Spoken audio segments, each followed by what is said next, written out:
Earlier on this week at a speaking event, I was asked to explain what is the difference between low and no alcohol and all the terms that people hear around it. So let's start at the beginning. The first term that we need to understand is ABV. This is the term that you'll hear after the number that describes what the percentage of alcohol is in a drink. And that's all it is. ABV stands for alcohol by volume, and it simply means the percentage of the drink in the bottle that is alcohol versus other ingredients such as water, sugars, anything that the drink is made of, depending on what you're drinking. So, for example, if you're drinking a glass of wine, which has an average ABV of around 12 to 13%, then 12 to 13% of the liquid in your wine glass will be alcohol. The rest of it will be grape juice, water, and all the other things that go into making wine.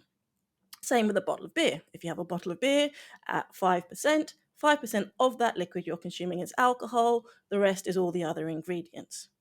We use the term ABV preceded by a number to designate the amount of alcohol that's in a drink and therefore which category it belongs to. Let's start with the first category, alcohol free. In the UK, alcohol free drinks are considered to be any alcoholic style beverage that has an ABV of less than 0.05%. So that's 0.05% ABV in the UK is considered to be alcohol free. However, in America, Spain, most of Europe, in fact, Australia, a lot of the places that we import low and no beverages from, the term alcohol free in those countries is used to mean an alcoholic style beverage with an ABV of up to 0.5%. Now, there is a consultation happening at the moment in the Department of Health and Social Care as to whether or not we should change the labelling in the UK so that alcohol free here means the same as alcohol free in other places. So that would be changing it from 0.05 to 0.5%. Of course, as with anything, there are some people who are strongly for it and some people who are strongly against it. Those who are for it say that it makes sense that pubs and bars and shops and supermarkets and consumers and everybody has the same understanding, no matter where the drink is from, of what the alcohol content will be. Those who are against it say that 0.05 should remain because none should mean none, and that zero point 0.5 is too much to have in an alcohol free drink. It is worth noting here that there are many products that we consume on a daily basis that contain 0.5% of alcohol or more, but we just don't realize. For example, ripe bananas, orange juice, brioche buns. Some brioche buns can contain up to 2% alcohol. The only difference is that they're not required to be labeled as such. So, along with the fact that there have been many, many studies that have shown it is impossible for the human body to get drunk on a beverage that contains 0.5% alcohol because we will process the alcohol faster than we can get drunk by it, there is a strong argument as to why we should make everything the same. Because if you are picking up two bottles of beer and they both have the label alcohol free, but one is from the UK and one is imported from, say, the States or Spain, you could be picking up drinks that have different alcohol contents. And if you don't understand that you need to look at the ABV, then you could be consuming more alcohol than you intended to. And if your reasons for not drinking are perhaps medical or religious, that can have a pretty big impact on your day. The next label that we have in the UK for our drinks is dealcoholized.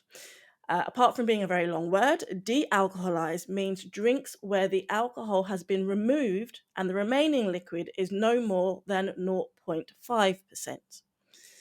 Dealcoholized is another misnomer. A lot of producers who have drinks at 0.5% will brew their drinks up to 0.5 rather than removing the alcohol afterwards. So there's a lot of producers out there who get frustrated by the fact that the label dealcoholized includes their beverage because they don't feel they sit into that category. The next label is non-alcoholic. Now, non-alcoholic is a term that's usually associated with drinks that aren't expected to have alcohol anyway, so more like soft drinks. The most important thing to note about the term non-alcoholic is that brands are not allowed to use the term in front of regularly associated alcohol words such as gin or rum.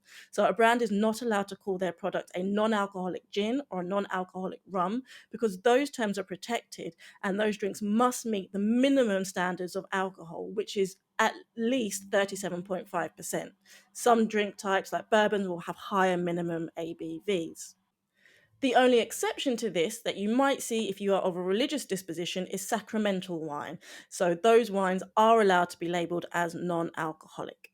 The last label that we'll talk about today is low alcohol.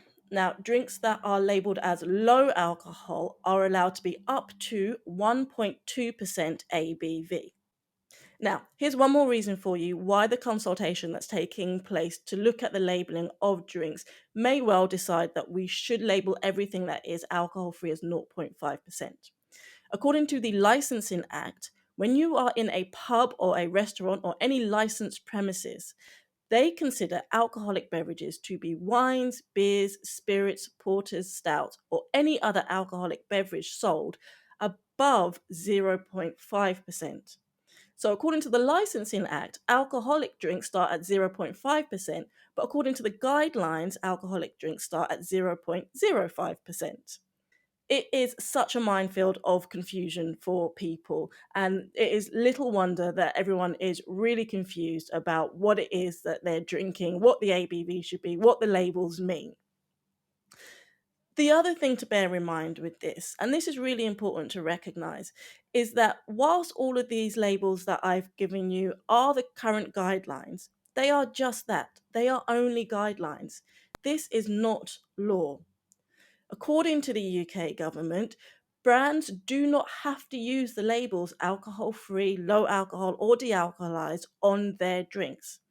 If they do choose to use those labels, then they are expected to follow those guidelines. And if they're found not to be following the guidelines, action can be taken against them, whereby they would be forced to relabel things, perhaps pay compensation to people who feel that they've been misinformed, but it is not the law.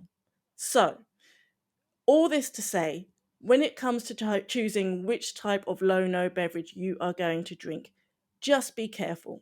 Don't just go by the label if there is one. Make sure you look at the ABV on the bottle to see what percentage of the drink that you're about to consume will actually contain alcohol. There you have it, guys. Hopefully, that has helped to shed some light on the labeling of low and no beverages here in the UK and not made things more confusing for you.